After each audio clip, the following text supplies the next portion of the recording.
Coming to you today on Friday, June the 24th. Hope you've had a wonderful day. I've drawn a circle on a sheet of paper. It represents a pie. We've been in Psalm 19 this week, and we closed with the last three verses.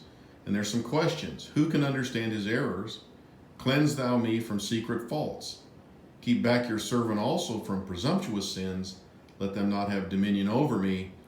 Then I shall be upright, innocent of the great transgression.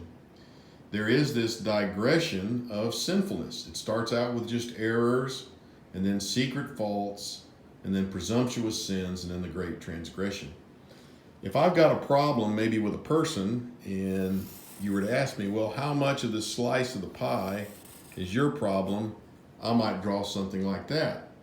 But if you were to ask the person, how much of this problem is Snowden's? What's his culpability? What's his responsibility? What's his part in it? Well, what about a quarter of it? Or reasonably, if there's just two of us, what about half of it? Something like that.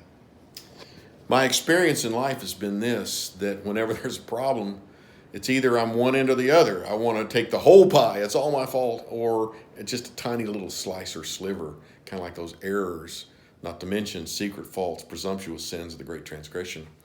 But the psalmist in verse 14 of Psalm 19 gives us a solution. Let the words of my mouth and the meditations of my heart be acceptable, be pleasing in your sight, O Lord, my rock and my redeemer, O Lord, my strength and my salvation. The Apostle John put it this way: if we confess our sins, he's faithful and just to forgive us of our sins and to cleanse us from all unrighteousness. May the good Lord be praised. The only way to find that cleansing that the Lord talks about is through confession. Be willing to own your slice of the pie. God bless you. Have a good evening.